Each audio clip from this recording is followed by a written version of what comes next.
Good morning প্রত্যেককে। যারা যারা ক্লাসে এসে গেছো প্রত্যেককে জানাচ্ছি গুড মর্নিং। তোমরা একটু জানিয়ে দাও যে আমার কথা ঠিক মতো শোনা যাচ্ছে নাকি। ঠিক আছে,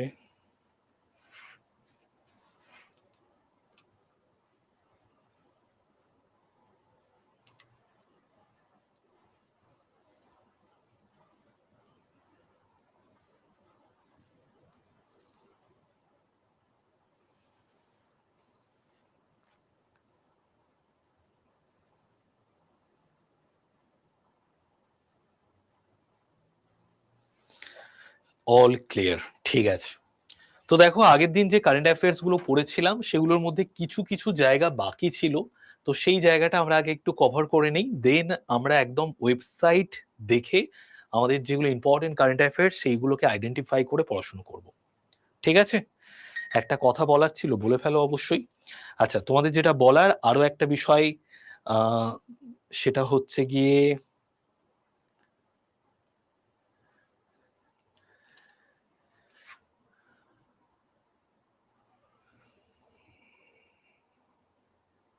কি যেন বলতে গেলাম, হ্যাঁ, কালকে আমাদের সেমিনার আছে। তো তোমরা যারা সেমিনারে উপস্থিত থাকতে পারবে অবশ্যই তোমরা কিন্তু সেমিনারে চলে এসো। ঠিক আছে,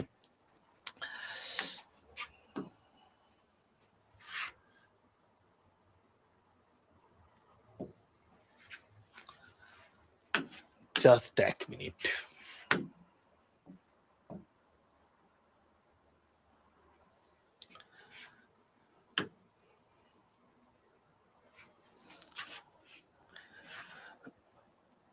ফার্স্ট ব্যাচে আজ আমার লাইভ ক্লাস। স্যার বলছি যে পড়ছি, প্র্যাকটিস করছি, কিন্তু মনের মধ্যে একটা ভয় লাগছে। না, ভয় পাওয়ার কোনো কারণ নেই। ঠিক আছে, একটু কন্টিনিউ পড়াশোনা করতে হবে, তাহলেই হয়ে যাবে। ঠিক আছে, আচ্ছা, তো দেখো যেটা বলার বিষয়, জাস্ট এক মিনিট, আমি একটু পিডিএফটা ওপেন করে নিই।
চলো, আমরা এতটা অবধি কালকে করেছিলাম, তাই তো?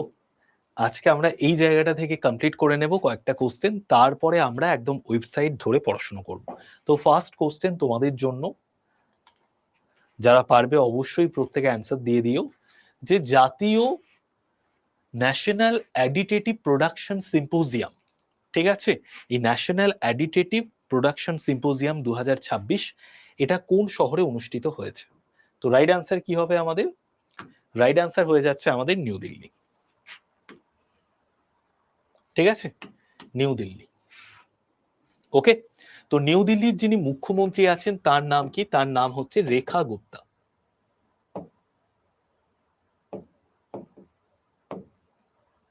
ঠিক আছে, রেখা গুপ্তা হচ্ছেন নিউ দিল্লির বর্তমান মুখ্যমন্ত্রী, এবং নিউ দিল্লিতে এই ন্যাশনাল অ্যাডিটিভ প্রোডাকশন সিম্পোজিয়াম 2026টা অনুষ্ঠিত হয়েছে। ঠিক আছে, আগের দিনের পিডিএফটা আমি দিয়ে দেবো। ঠিক আছে, কোনো চিন্তা করো না, ক্লাসটা হয়ে গেলেই দিয়ে দেবো। আচ্ছা, এই কোশ্চেনটা দেখো, অপারেশন সাগর বন্ধু এটা কোন দেশকে সাহায্য করার জন্য চালু করা হয়েছিল? তো অপারেশন সাগর বন্ধু এটা কোন দেশকে সাহায্য করার জন্য চালু করা হয়েছিল?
দেখো অপারেশন সাগর বন্ধু, এই যে অপারেশন সাগর বন্ধু, এটা ভারত থেকে চালু করা একটি অভিযান, আমাদের ভারতীয় সেনাবাহিনী থেকে চালু করা একটি অভিযান।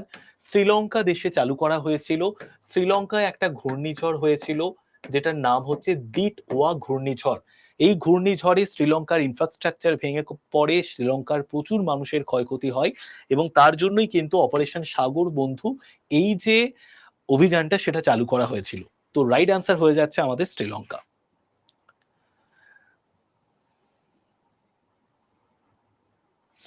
স্যার আমাদের একটা রিকোয়েস্ট, রেল বা এসএসসি এক্সামের জন্য 2025-এ সিএ লাগবে, বা এসএসসি ফাউন্ডেশন ব্যাচে 2025-এ নিয়ে ওটা একটু অ্যাড করে দিলে ভালো হয়। ওকে, ঠিক আছে, আমি দেখছি এটা কথা বলে। নেক্সট আমরা চলে আসি, এই যে বেগুনি আলু মূলত বিশ্বের কোন অঞ্চলে চাষ করা হয়, এটা সম্প্রতি কিন্তু খবর এসছে, এটা উইকলি কারেন্ট অ্যাফেয়ার্স এর মধ্যে পড়ছে, ঠিক আছে। দেখো বেগুনি আলু মূলত বিশ্বের কোন অঞ্চলে চাষ করা হয়, এটা আমরা দেখতে পাই যে দক্ষিণ আমেরিকার যে আন্দিজ পর্বতমালা অঞ্চল রয়েছে সেখানে আমরা বেগুনি আলু দেখতে পাই, ঠিক আছে। তো বেগুনি আলু এটা মূলত বিশ্বের কোন অঞ্চলে চাষ করা হয়ে থাকে? বেগুনি আলু এটা বিশ্বের কোন অঞ্চলে চাষ করা হয়ে থাকে?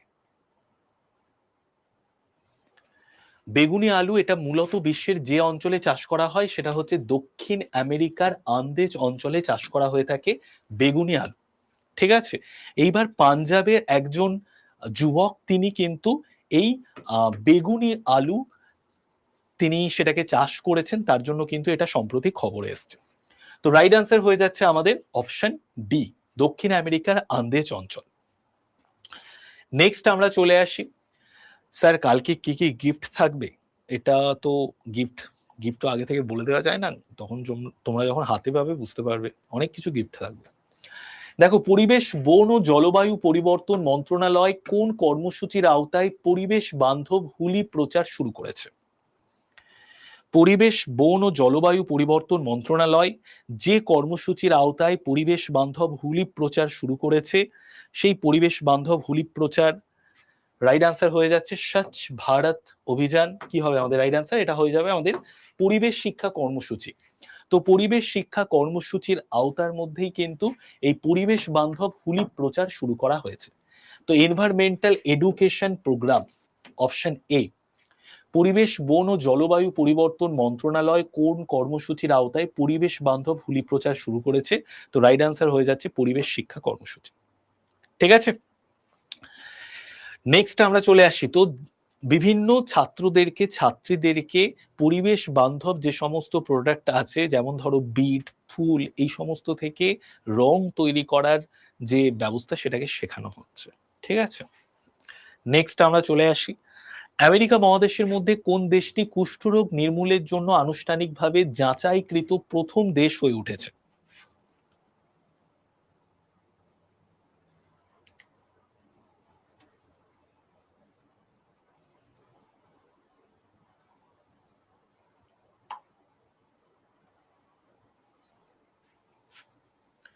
আমেরিকা মহাদেশের মধ্যে যে দেশটি কুষ্ঠরোগ নির্মূলের জন্য আনুষ্ঠানিকভাবে যাচাইকৃত প্রথম দেশ হয়ে উঠেছে সেই দেশটার নাম হচ্ছে চিলি।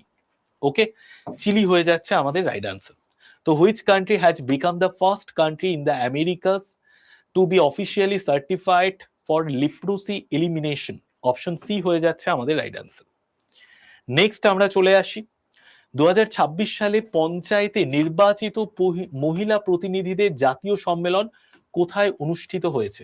তো 2026 সালে পঞ্চায়েতে নির্বাচিত মহিলা প্রতিনিধিদের জাতীয় সম্মেলন যেখানে অনুষ্ঠিত হয়েছে, তো রাইট আনসার কি হবে? হায়দ্রাবাদ, চেন্নাই, মুম্বাই, নিউ দিল্লি। 2026 সালে পঞ্চায়েতে নির্বাচিত মহিলা প্রতিনিধিদের জাতীয় সম্মেলন কোথায় অনুষ্ঠিত হয়েছে? রাইট আনসার হচ্ছে আমাদের নিউ দিল্লি, ঠিক আছে। নেক্সট আমরা চলে আসি, 2026 সালের মার্চ মাসে কোন আন্তর্জাতিক সংস্থা কোল্ড রেসপন্স সামরিক মহড়া পরিচালনা করেছে? তো কোল্ড রেসপন্স সামরিক মহড়া এটা কোন আন্তর্জাতিক সংস্থা স্টার্ট করেছে? স্যার আপনার সিএ ক্লাস করে এখন খুব ইজি লাগছে, থ্যাংক ইউ। দেখো কি হবে আমাদের right answer, north Atlantic treaty organization NATO. এই ন্যাটোতে যোগ দেওয়ার জন্যই কিন্তু ভারত মানে রাশিয়া এবং ইউক্রেনের মধ্যে যুদ্ধ হয়। তো ন্যাটোতে এখন সদস্য সংখ্যা কতগুলো দেশ? 32টা দেশ সদস্য সংখ্যা আছে। তো ন্যাটো থেকে কিন্তু এই কোল্ড রেসপন্স সামরিক মহড়া পরিচালনা করা হয়েছে। কোল্ড রেসপন্স সামরিক মহড়া কোথা থেকে পরিচালনা করা হয়েছে? ন্যাটো থেকে। নেক্সট আমরা চলে আসি, আন্তর্জাতিক মহিলা বিচারক দিবস প্রতি বছর কোন দিন পালন করা হয়? আন্তর্জাতিক, হ্যাঁ স্যার অনেক আপনার ক্লাস করে সিএ এখন পারছি অনেক, আচ্ছা থ্যাংক ইউ। আন্তর্জাতিক মহিলা বিচারক দিবস সেটা প্রতি বছর কোন দিন পালন করা হয়? On which day is International Women জাজেস ডে সেলিব্রেটেড এভরি ইয়ার? তো যে দিনটাকে আমরা ইন্টারন্যাশনাল উইমেন জাজেস ডে হিসেবে সেলিব্রেট করে থাকি সেই দিনটার নাম কি? সেই দিনটার নাম হচ্ছে 10ই মার্চ। ওকে, 10ই মার্চ এই দিনটাকে আমরা ইন্টারন্যাশনাল উইমেন জাজেস ডে হিসেবে সেলিব্রেট করে থাকি। নেক্সট আমরা চলে আসি, আধার সিস্টেমের নিরাপত্তাকে জোরদার করার জন্য যে কর্তৃপক্ষ তার প্রথম কাঠামোগত বাগ বাউন্টি প্রোগ্রাম চালু করেছে, সেই প্রথম কাঠামোগত বাগ বাউন্টি প্রোগ্রাম যে আধার সিস্টেমের নিরাপত্তাকে জোরদার করার জন্য তার প্রথম কাঠামোগত বাগ বাউন্টি প্রোগ্রাম চালু করেছে, কোন কর্তৃপক্ষ বাগ বাউন্টি প্রোগ্রাম চালু করেছে? তো রাইট আনসার হয়ে যাচ্ছে আমাদের option B, unique identification authority of India. Unique identification authority of India, ঠিক আছে। নেক্সট আমরা চলে আসছি, মিশন মৌসুম এটা কোন মন্ত্রণালয় দ্বারা বাস্তবায়িত করা হয়? মিশন মৌসুম এটা কোন মন্ত্রণালয় দ্বারা বাস্তবায়িত করা হয়? মিনিস্ট্রি অফ আর্থ সায়েন্স দ্বারা বাস্তবায়িত করা হয়। মিশন মৌসুম এটি কোন মন্ত্রণালয় দ্বারা বাস্তবায়িত করা হয়? মিনিস্ট্রি অফ আর্থ সায়েন্স দ্বারা বাস্তবায়িত করা হয় মিশন মৌসুম প্রোগ্রামটা। নেক্সট আমরা চলে আসি, কোন প্রতিষ্ঠান দ্বিতীয় বার্ষিক আর্থিক স্বাস্থ্য সূচক 2026 প্রকাশ করেছে? তো যে প্রতিষ্ঠান দ্বিতীয় বার্ষিক আর্থিক স্বাস্থ্য সূচক 2026 প্রকাশ করেছে সেই প্রতিষ্ঠানের নাম কি? তো রাইট আনসার হচ্ছে আমাদের নীতি আয়োগ, ঠিক আছে। নীতি আয়োগ থেকে দ্বিতীয় বার্ষিক আর্থিক স্বাস্থ্য সূচক 2026 এটাকে প্রকাশ করা হয়েছে, ঠিক আছে। এখানে বিভিন্ন রাজ্যের যে আমাদের হেলথ ইন্ডেক্স সেটা আমরা দেখতে পাবো, হেলথের দিক থেকে কোন রাজ্য কিরকম। আচ্ছা, সিএ পড়ার নিয়ম বলে দিন, সব আমি বলে দেবো, জাস্ট একটু ওয়েট করে যাও, সব আমি বলে দিচ্ছি। নেক্সট আমরা চলে আসি, সম্প্রতি খবরে দেখতে পেয়েছি আইএনএস ত্রিকান্ড এটি কোন শ্রেণীর যুদ্ধ জাহাজের অন্তর্গত? তো আইএনএস ত্রিকান্ড এটি কোন শ্রেণীর যুদ্ধ জাহাজের অন্তর্গত? আইএনএস ত্রিকান্ড এটি যে শ্রেণীর যুদ্ধ জাহাজের অন্তর্গত সেটা হচ্ছে তলোয়ার ক্লাসের যুদ্ধ জাহাজের অন্তর্গত, ঠিক আছে। তলোয়ার ক্লাস গাইডেড মিসাইল ফ্রিগেট, তলোয়ার ক্লাস গাইডেড মিসাইল ফ্রিগেট এই যুদ্ধ জাহাজের অন্তর্গত হচ্ছে আইএনএস ত্রিকান্ড। ওকে, আইএনএস ত্রিকান্ড এটি কোন শ্রেণীর যুদ্ধ জাহাজের অন্তর্গত? এটা তলোয়ার ক্লাস গাইডেড মিসাইল ফ্রিগেটের অন্তর্গত। নেক্সট আমরা চলে আসি, নৌরাদেহি বন্যপ্রাণী অভয়ারণ্য এটি কোন রাজ্যে অবস্থিত? নৌরাদেহি বন্যপ্রাণী অভয়ারণ্য, in which state is the Nauradehi wildlife sanctuary located? তো নৌরাদেহি ওয়াইল্ড লাইফ স্যাংচুয়ারি এটা আমরা কোন রাজ্যে দেখতে পাই? তো রাইট আনসার হচ্ছে আমাদের মধ্যপ্রদেশ, ঠিক আছে। মধ্যপ্রদেশ হয়ে যাচ্ছে আমাদের রাইট আনসার। নেক্সট আমরা চলে আসি, আচ্ছা নেক্সট আর আমাদের কোশ্চেন নেই, এবার আমরা একটু জেনে নেব যে কিভাবে আমরা সিএটাকে রেডি করব, ঠিক আছে। দেখো, তোমাকে পরীক্ষার জন্য মোটামুটি 12 থেকে 18 মাসের সিএ তোমাকে পড়তে হবে। পরীক্ষার জন্য তোমাকে 12 থেকে 18 মাসের সিএ পড়তে হবে। 12 মাসের সিএ তো পড়তেই হবে, যদি তুমি 18 মাসের সিএ পড়ে যাও সব থেকে বেস্ট। ওকে, এইবার পড়তে হবে মানে এই নয় যে কালকে 1 মাস পর পরীক্ষা আমি 12 মাসের সিএ পড়ে চলে গেলাম। প্রতিদিন, প্রতি সপ্তাহে, প্রতি মাসে একটু একটু একটু করে সিএ কে কিন্তু জানতে হবে এবং কারেন্ট অ্যাফেয়ার্স কে একটা ইন্টারেস্টিং সাবজেক্ট হিসেবে দেখতে হবে। কারেন্ট অ্যাফেয়ার্স মানে বিভিন্ন রাজ্যে, বিভিন্ন দেশে বিভিন্ন সরকারি প্রকল্প, রাজ্য সরকারের প্রকল্প, বিভিন্ন ইনফ্রাস্ট্রাকচার রিলেটেড, খেলাধুলো রিলেটেড বিভিন্ন রকমের যে ইনফরমেশন, সেই ইনফরমেশন গুলোকে ভালো করে জেনে নেওয়াই তোমার উদ্দেশ্য। তো মনের মধ্যে যদি একটা ইন্টারেস্ট থাকে, মনের মধ্যে যদি এরকম একটা খুব ভালো রকম একটা তোমার কৌতূহল থাকে, তাহলে কিন্তু খুব সহজে তুমি সিএটাকে মনে রাখতে পারবে, ঠিক আছে, বোঝা গেল। আচ্ছা, এইবার দেখো যেটা আমি তোমাদেরকে বলবো যে তোমরা কিভাবে সিএ পড়বে। তোমরা একটা খাতা তৈরি করে নেবে, ঠিক আছে? একটা 200 পৃষ্ঠার মতো খাতা নিয়ে নেবে। 200 পৃষ্ঠার একটা খাতা নিয়ে নেবে। ধরো এটা আমাদের চলছে মার্চ মাস, তো মার্চের জন্য তুমি 20টা পৃষ্ঠা রেখে দেবে, ঠিক আছে? মার্চের জন্য তুমি 20টা পৃষ্ঠা রেখে দেবে। তারপরে আমাদের আসবে ধরে নাও এপ্রিল মাস, এপ্রিলের জন্য তুমি 20টা পৃষ্ঠা রেখে দেবে। তারপরে আমরা মে মাস, মে মাসের জন্য 20টা পৃষ্ঠা রেখে দেবে, ঠিক আছে?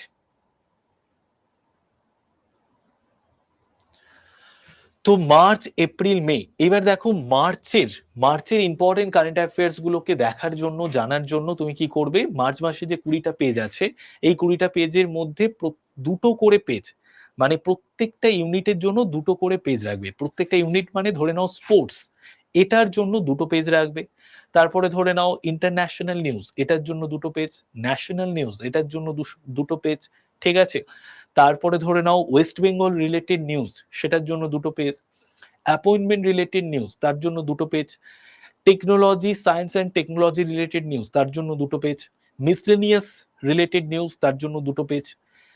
ডিফেন্স রিলেটেড নিউজ, তার জন্য দুটো page. Summit related, conference related নিউজের জন্য দুটো পেজ। এরকম করে প্রত্যেকটা কিন্তু আলাদা আলাদা করে তুমি 10টা ইউনিট তৈরি করে নেবে। এবার যে ইউনিটের মধ্যে যেটা পড়ছে, ধরে নাও আমি একটা কারেন্ট অ্যাফেয়ার্স পড়াচ্ছি যেটা প্রতিরক্ষা সংক্রান্ত কারেন্ট অ্যাফেয়ার্স, তো সেটা তোমার প্রতিরক্ষা সেগমেন্টের মধ্যে চলে যাবে।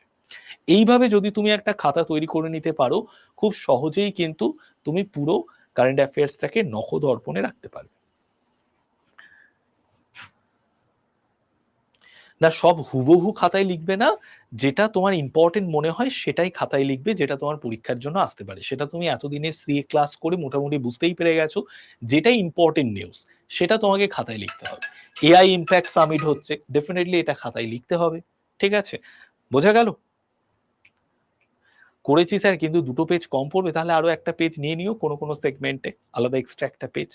বলো, প্রত্যেকে বুঝতে পেরে গেছো? সাই বাবা, তুমি স্টপ করে যাও। বলো, প্রত্যেকে বোঝা গেছে?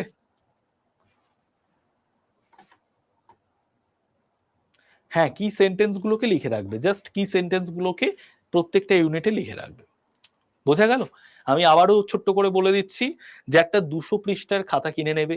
মার্চ, এপ্রিল, মে, মার্চের জন্য 20 থেকে 25টা পৃষ্ঠা রেখে দেবে। এই 20-25টা পৃষ্ঠার জন্য প্রত্যেকটা ইউনিটের জন্য 2টো বা 2.5টা করে পৃষ্ঠা রাখবে। তুমি ধরে নাও স্পোর্টস রিলেটেড নিউজের জন্য মার্চে 2টো পৃষ্ঠা রাখলে, সামিট কনফারেন্স রিলেটেড নিউজের জন্য 2টো পৃষ্ঠা, ন্যাশনাল নিউজের জন্য 2টো, ইন্টারন্যাশনাল নিউজের জন্য 2টো, তারপরে ধরে নাও ডিফেন্স রিলেটেড নিউজের জন্য 2টো, সায়েন্স টেকনোলজি রিলেটেড নিউজের জন্য 2টো, ঠিক আছে?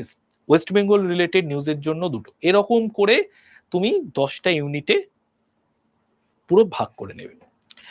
স্যার, আপনি সেমিনারের জন্য কখন বেরোবেন? আজকে আমাদের বিকেল বেলার দিকে ট্রেন রয়েছে। স্যার, এটা না করে যদি আমি আপনার পিডিএফ গুলো পড়ি, ওয়েবসাইট ফলো করি, দেখো ডেফিনেটলি তোমাকে পিডিএফ পড়তে হবে, ওয়েবসাইট ফলো করতে হবে, এটাও করতে হবে। এটা যদি না করো, এখনকার কারেন্ট অ্যাফেয়ার্স যখন তোমার 2026 সালের আগস্টে, নভেম্বরে, সেপ্টেম্বরে পরীক্ষা হবে, তখন তুমি ভুলে যাবে। তো তার জন্য জাস্ট এটা একটা খুব ছোট্ট কাজ, প্রতিদিনের সিএ একটু একটু করে যেগুলো ইম্পর্টেন্ট সেগুলো যদি লিখে রাখো, খুব সহজেই তোমার পড়াশোনাটা হয়ে যাবে। দেখো, একটা বিষয় তোমাদেরকে বুঝিয়ে দিই, তোমাকে প্রচুর সাবজেক্ট পড়তে হবে।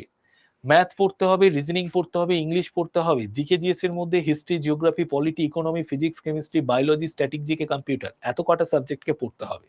তো তুমি সিএটাকে পড়বে না, সিএটাকে জাস্ট জানার মতো করে জেনে নিলেই হয়ে যাবে। তো এই যে তুমি এরকম খাতাটা তৈরি করে নিচ্ছ না, এটা যে তৈরি হচ্ছে, নিজের হাতে লিখছো, এটাই তোমার মাথার মধ্যে অনেকদিন থাকবে। তুমি খাতাটাকে উল্টে পাল্টে দেখলেই সমস্তটা মনে চলে আসবে।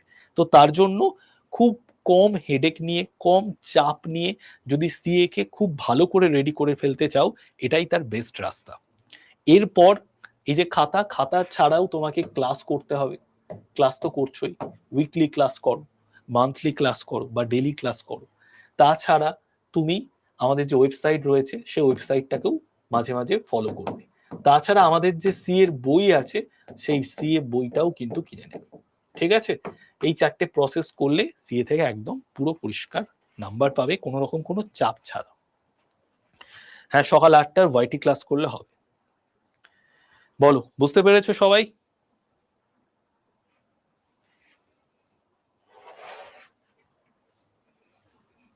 বোঝা গেছে?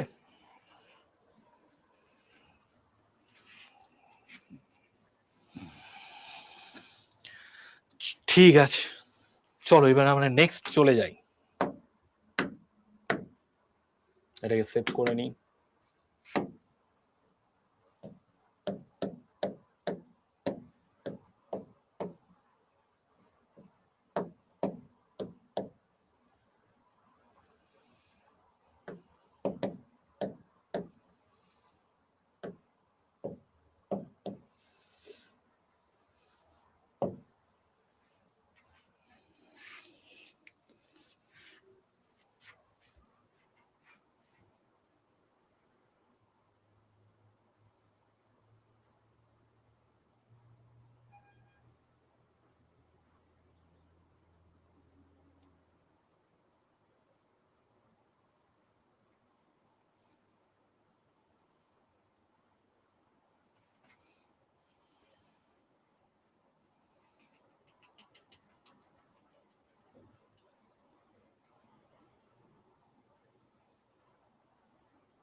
স্যার একবার এসএসসি ব্যাচে 2025 সিএ ক্লাসটা অ্যাড করার কথাটা দেখবেন প্লিজ। রেল ব্যাচে প্রবাবলি দেওয়া আছে, বাট আমরা এসএসসি ব্যাচে রেল প্লাস এসএসসি দুটো এক্সামের জন্যই নিয়েছি, কিন্তু এখানে 2025 দেওয়া নেই। আচ্ছা অঙ্কন, তুমি তো এই ক্লাসটা করছো, দেওয়া হলে এই ক্লাসটাই দেওয়া হবে। এটা তুমি আলাদা করে তো পেয়েছো নাকি? এটা তুমি আলাদা করে ওই ফ্রিতে পেয়েছো তো? এই ক্লাসটাই অ্যাড হয়ে যাবে। এবার যদি কখনো কখনো প্রবলেম হয় ওই ব্যাচের মধ্যে যদি অ্যাড করা না যায়, তাহলে এখান থেকেই ক্লাস করে নাও, এটাই ওখানে অ্যাড হয়ে যাবে। বুঝতে পারছো? এই ক্লাসটা করতে পারছো যখন, এই ক্লাসের অ্যাক্সেস তো আছে, এটাই তোমার অ্যাড হয়ে যাবে আর কি। তাছাড়াও এটা আমি নিয়ে কথা বলবো, ঠিক আছে?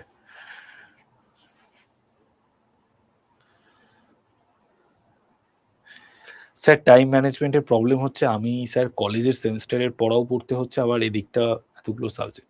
দেখো, যারা কলেজে পড়াশুনো করছো ডেফিনেটলি কলেজের পড়াশোনাটাকে প্রায়োরিটির মধ্যে রাখো এবং তার সঙ্গে সঙ্গে এটাকেও কন্টিনিউ করতে থাকো। কলেজের পড়া শেষ হয়ে গেলে পুরো ফুল ফ্লেজে তুমি কম্পিটিটিভ এক্সামের জন্য পড়াশোনা স্টার্ট করে দেবে, ঠিক আছে? এই ক্লাসটা আমি ব্যাচের সাথেই পেয়েছি, তো ব্যাচের সাথে এটাই ক্লাস, ঠিক আছে? তাহলে তো এটাই পেয়ে গেছো, কোনো অসুবিধা নেই। স্যার টাইম ম্যানেজমেন্ট করতে খুব প্রবলেম হচ্ছে, কখন কোনটা কিভাবে পড়বো বুঝতে পারছি না। ঠিক আছে, টাইম ম্যানেজমেন্টে আমি লাস্টে বলে দিচ্ছি। চলো এইবার আমরা চলে আসি আমাদের ওয়েবসাইটে।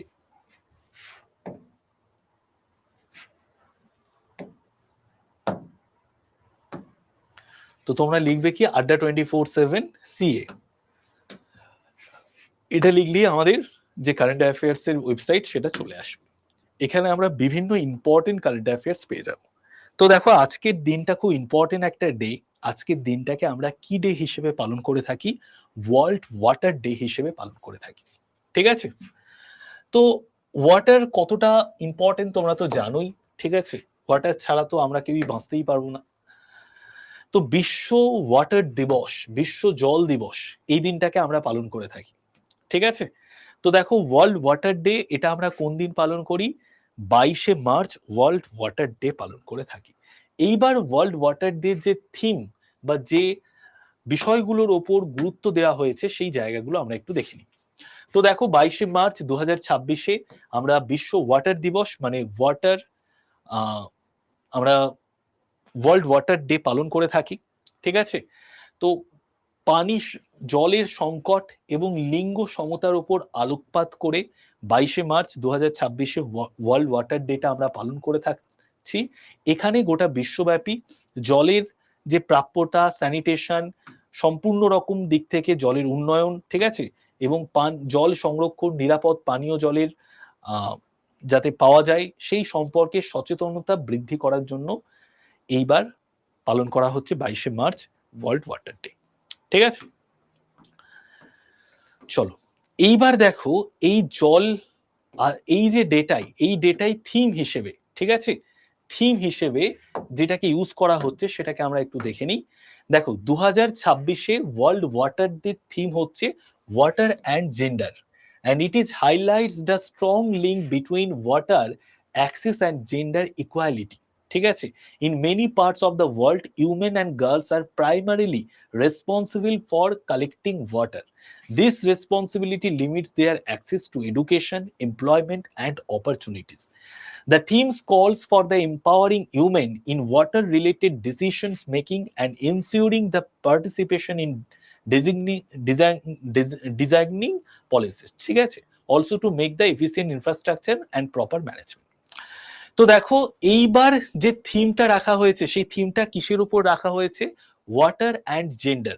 এবং আমরা দেখতে পাই যে গোটা বিশ্বের মধ্যে এখনো প্রচুর জায়গা রয়েছে ওয়াটার কালেক্টিং এর যে জায়গাটা, সেই জায়গাটা মেয়েরা পালন করে। দেখবে বিভিন্ন বাড়ির কাজকর্ম মেয়েরাই করে, তো বাড়ির কাজকর্মের মধ্যে ওই ওয়াটার কালেকশনও কিন্তু একটা কাজকর্ম। তো এখন তো প্রত্যেকের বাড়িতে বাড়িতে তোমার জলের অ্যাকোয়াগার্ড বসে গেছে, তো অনেকেই বাড়ি থেকেই জল পেয়ে যায়, বা যেটা আমাদের কল থেকে জল আসে ওটাকেই ফিল্টার করে আমরা খাওয়ার জল করে নিই। ঠিক আছে, কিন্তু অনেক জায়গাতে এরকম ব্যবস্থা তো নেই, তারা জলটাকে কালেক্ট করে খাওয়ার জল হিসেবে। ঠিক আছে, তাছাড়া এরকম অনেক জায়গা আছে যেখানে কিন্তু ওয়াটারকে কোন জায়গা থেকে বয়ে নিয়ে আসতে হয়, এতে তাদের কিন্তু বিভিন্ন মহিলাদের তাদের যে অপরচুনিটি, তাদের পড়াশোনা, এগুলো কিন্তু ক্ষতিগ্রস্ত হয়। তো এই জায়গাটার উপর ফোকাস করে কিন্তু ওয়াটার এবং জেন্ডার, ওয়াটার অ্যান্ড জেন্ডার এই থিমটা রাখা হয়েছে।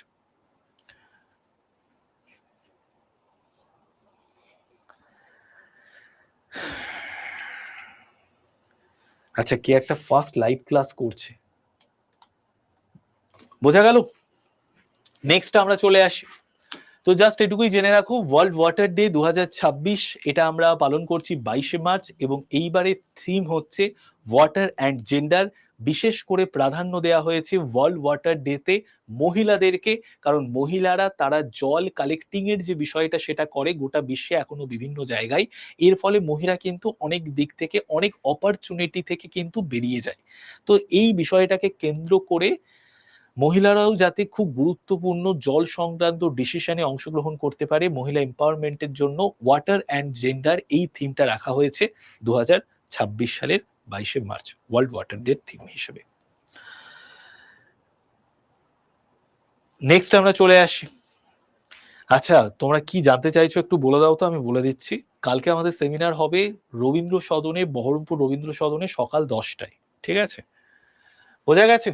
চলো, ইন্টারেস্টিং ভাবে আমাদের পড়তে হবে, ইন্টারেস্টিং করে আমরা যদি পড়ি তাহলে কিন্তু জিনিসগুলো আমাদের ভালো লাগবে পড়তে। ঠিক আছে, আচ্ছা, ইম্পর্টেন্ট ডেজ এর মধ্যে দেখো, ইম্পর্টেন্ট ডেজ এর মধ্যে ওয়ার্ল্ড ওয়াটার ডে রয়েছে। ঠিক আছে, তো এই সমস্ত ইম্পর্টেন্ট ডেজ গুলো আমাদের একটু দেখে নিতে হবে। নেক্সট আমরা যদি চলে আসি, আমরা একদম চলে আসছি ধরে নাও স্টেট নিউজে। ঠিক আছে, স্টেট রিলেটেড বিভিন্ন নিউজ গুলো আমরা একটু দেখে নিই। ওকে,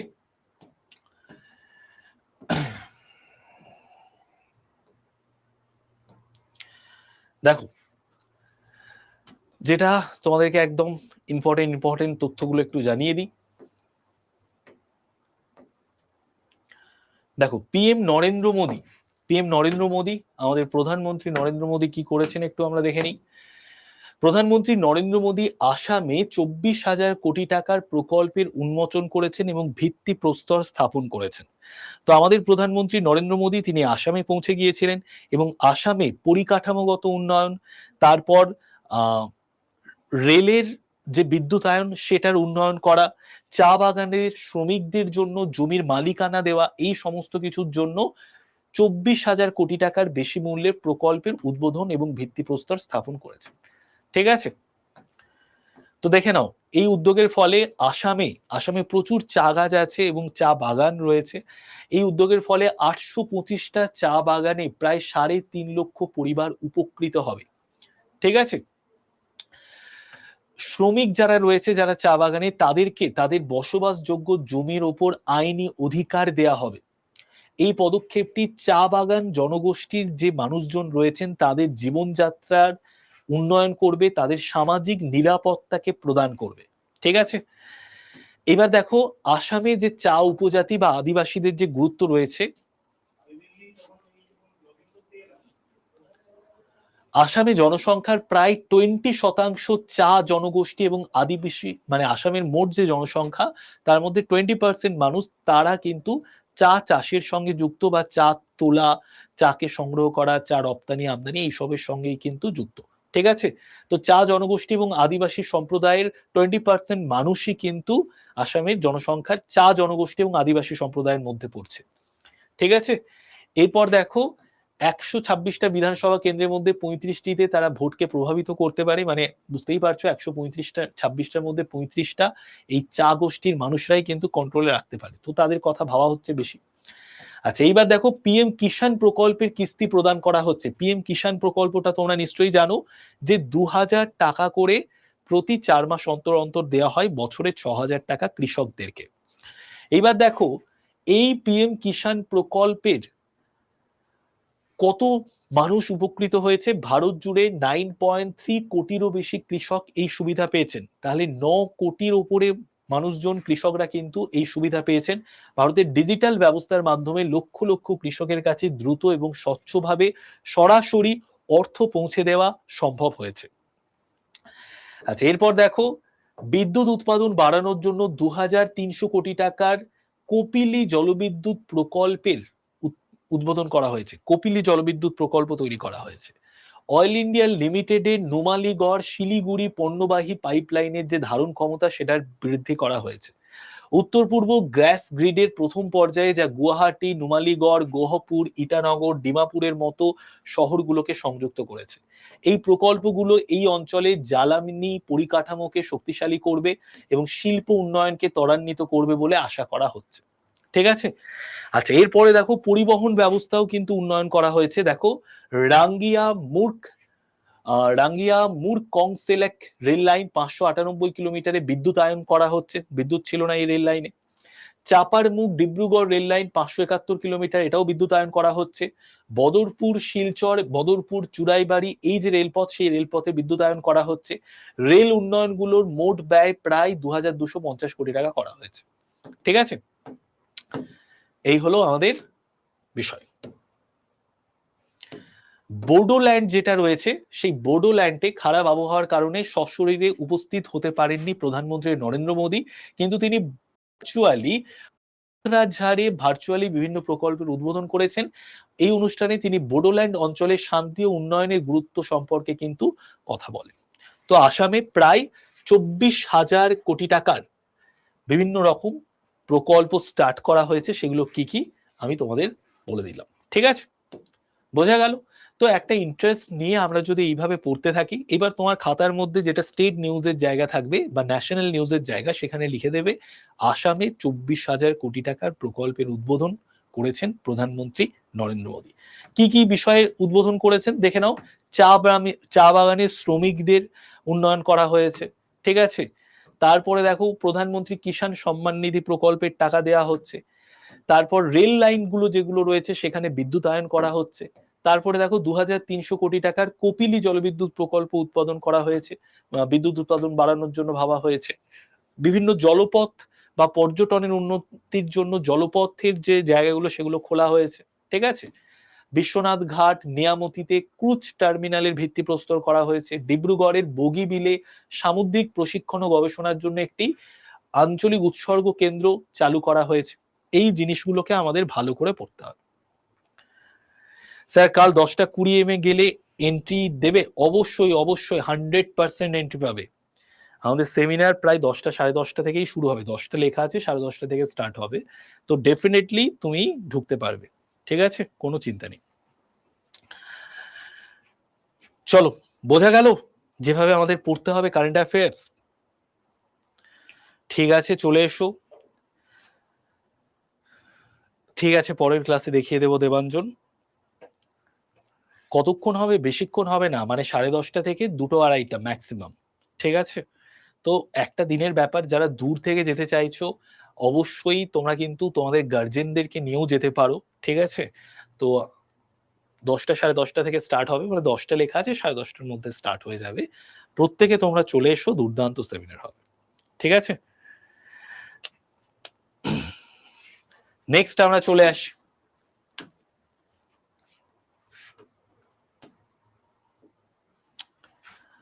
দেখো, গুজরাট থেকে একটা নতুন ইনিশিয়েটিভ নেওয়া হয়েছে, সেই ইনিশিয়েটিভটা কি আমরা একটু দেখে নিই। গবাদি পশুদেরকে রক্ষা করার জন্য গুজরাট সরকার ফুট অ্যান্ড মাউথ ডিজিজের টিকাদান কর্মসূচি চালু করেছে। তো গবাদি পশুর মধ্যে কি কি পড়ছে দেখো, গরু, ছাগল, ভেড়া, এই সমস্ত গবাদি পশু রয়েছে, তাই না? তো দেখো, গবাদি পশুদেরকে রক্ষা করার জন্য গুজরাট সরকার ফুট অ্যান্ড মাউথ ডিজিজ টিকাদান কর্মসূচি চালু করেছে। তো জাতীয় প্রাণী রোগ নিয়ন্ত্রণ কর্মসূচির অধীনে গুজরাট সরকার 1 মার্চ থেকে 15 এপ্রিল পর্যন্ত রাজ্যব্যাপী ফুট অ্যান্ড মাউথ ডিজিজের টিকাদান কর্মসূচি চালু করেছে। এই অভিযানের লক্ষ্য হচ্ছে গবাদি পশুকে রক্ষা করা, গবাদি পশুর যে রোগের প্রাদুর্ভাব সেটাকে প্রতিরোধ করা, কৃষকদের জীবিকাকে সুরক্ষিত রাখা। ঠিক আছে? কবে থেকে কবে পর্যন্ত হয়েছে? 1 মার্চ থেকে 15 এপ্রিল পর্যন্ত রাজ্যব্যাপী এই ফুট অ্যান্ড মাউথ ডিজিজ টিকাদান কর্মসূচি চালু করা হয়েছে। কাদের জন্য? মানুষের জন্য না, গবাদি পশুদেরকে রক্ষা করার জন্য। ঠিক আছে, বোঝা গেল? এই টিকাদান কর্মসূচির আওতায় গরু, মহিষ, ভেড়া, ছাগলের মতো যে সমস্ত প্রাণীরা আছে তারা অন্তর্ভুক্ত রয়েছে, যারা এই রোগের প্রতি বিশেষভাবে ঝুঁকিপূর্ণ। এর ফলে কৃষকদেরও উন্নতি হবে, গবাদি পশু যারা চাষ করে তাদেরও উন্নতি হবে। নেক্সট আমরা চলে আসি। দেখো,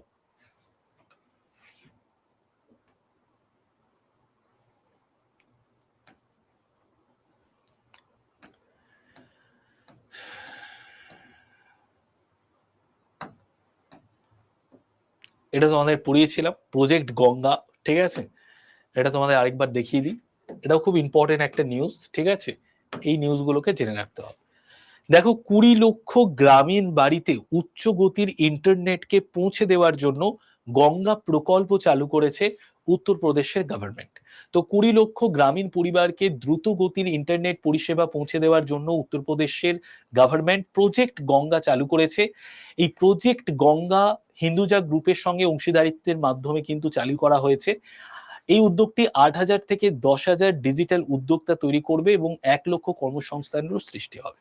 ঠিক আছে, তো প্রজেক্ট গঙ্গা মানে অনেকে ভেবে নিও না গঙ্গা নদীর উন্নতির জন্য কিছু করা হচ্ছে। প্রজেক্ট গঙ্গা এটা উত্তরপ্রদেশ গভর্নমেন্ট থেকে চালু করা হচ্ছে 20 লক্ষ গ্রামীণ বাড়িতে উচ্চ গতির ইন্টারনেট পরিষেবা পৌঁছে দেওয়ার জন্য প্রজেক্ট গঙ্গা। এর ফলে কর্মসংস্থানও বাড়বে। বোঝা গেল? নেক্সট আমরা চলে আসি। নেক্সট হচ্ছে দেখো, দিল্লি ইনস্টল করেছে ইন্ডিয়ার মধ্যে প্রথমবার। কি ইনস্টল করেছে আমরা দেখে নিই। দেখো, মহাসড়কের দূষণকে মোকাবিলা করার জন্য দিল্লিতে প্রচুর পরিমাণে কিন্তু দূষণ হয় এবং দিল্লিতে প্রত্যেকটা বাড়িতে বাড়িতে এয়ার পিউরিফায়ারকে ইউজ করে। যেরকম দেখবে আমাদের ওয়েস্ট বেঙ্গল এখন এটা তো হয়েই গেছে, প্রত্যেকের বাড়িতে একটা করে অন্তত এসি আছে। দিল্লিতে প্রত্যেকের বাড়িতে এসি তো আছেই, তার সাথে একটা এয়ার পিউরিফায়ারও রয়েছে। তো মহাসড়কের দূষণকে মোকাবিলা করার জন্য দিল্লিতে ভারতে প্রথম মাইক্রো অ্যালার্জি এয়ার টাওয়ার স্থাপন করা হয়েছে। মহাসড়কের দূষণকে মোকাবিলা করার জন্য দিল্লিতে ভারতে প্রথমবার মাইক্রো অ্যালার্জি এয়ার টাওয়ার স্থাপন করা হয়েছে। যানবাহন জনিত দূষণ মোকাবিলা করার জন্য নিউ দিল্লিতে অ্যারোসিটি করিডর বরাবর ভারতের প্রথম মাইক্রো অ্যালার্জি ভিত্তিক পিওর এয়ার টাওয়ার স্থাপন করা হয়েছে। ঠিক আছে, বোঝা গেল? এই যে দেখতে পাচ্ছ,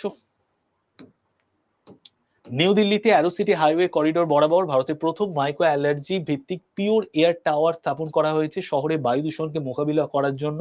এই উদ্ভাবনী যে জৈব প্রযুক্তি ভিত্তিক সমাধান এটা চালু করা হয়েছে। ঠিক আছে, দেখো, বোঝা গেল?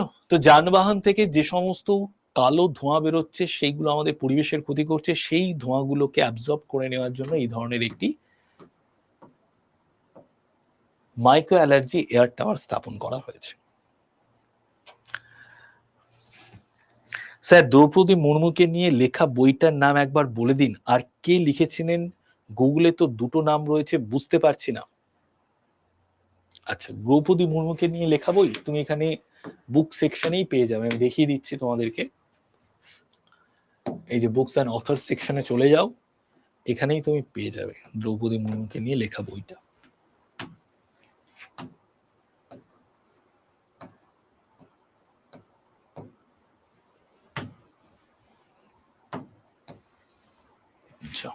কোথায় গেল বই?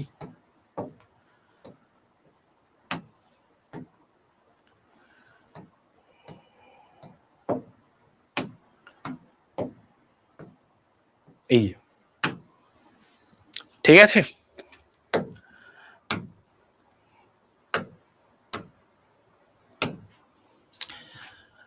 তো একজন পরিচ্ছন্নতা কর্মী, যারা স্যানিটাইজেশন কর্মী রয়েছে, ঠিক আছে স্যার আমার মেসেজের রিপ্লাই দিন।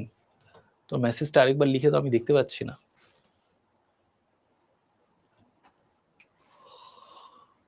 অন্ধ্র বিশ্ববিদ্যালয়ের একজন পরিচ্ছন্নতা কর্মীর দ্বারা রাষ্ট্রপতি দ্রৌপদী মুর্মু তিনি একটি বই প্রকাশ করেছেন, ঠিক আছে। এই যে বইটা, এই বইটা কে লিখেছেন? এই বইটা লিখেছেন দেখো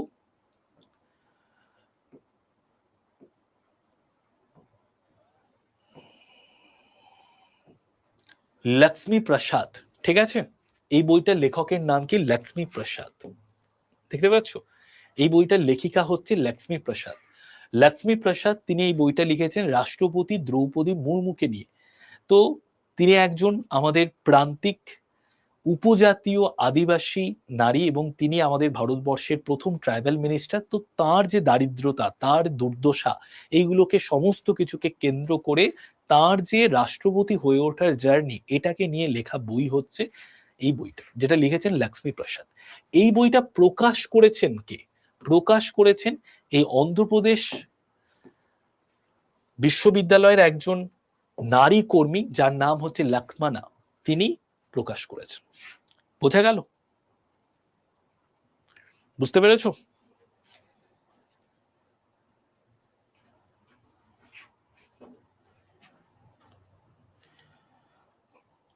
হাওড়াতে একটা সেমিনার? হ্যাঁ অবশ্যই হাওড়াতেও একটা সেমিনার করে ফেলবো। স্যার আমি হাওড়াতে থাকি, আমার হাওড়াতে একটা সেমিনার করলে আমি যেতে পারতাম। হাওড়াতে একটা সেমিনার করুন, ঠিক আছে, পরবর্তীতে হাওড়াতে বা কলকাতায় সেমিনার হবে, কিন্তু এই সেমিনারটা বহরমপুরে হচ্ছে, ঠিক আছে। বোঝা গেল?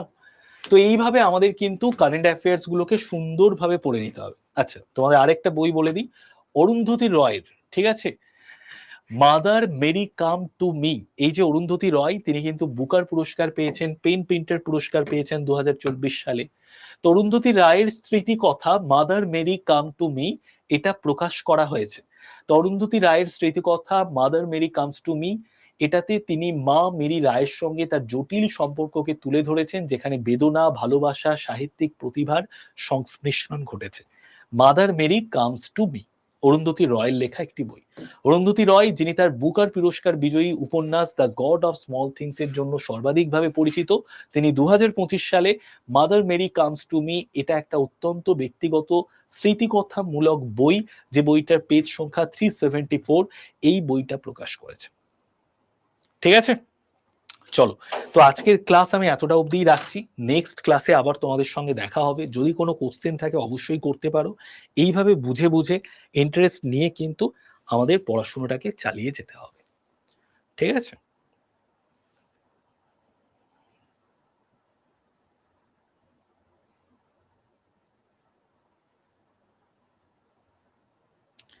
হ্যাঁ হ্যাঁ, বারাসাতে দেখো প্রতি বছর একটা সেমিনার হয়। আগের সেমিনার কলকাতায় হয়েছিল, তার আগের সেমিনার শিলিগুড়িতে হয়েছিল, এরপরের সেমিনারটা, এইবারের সেমিনার বহরমপুরে হচ্ছে, এরপরে আবার একটা আমরা কোনো নতুন জায়গায় সেমিনার করব, ডেফিনেটলি আবার কলকাতাতেই সেমিনার হবে নেক্সট ইয়ার।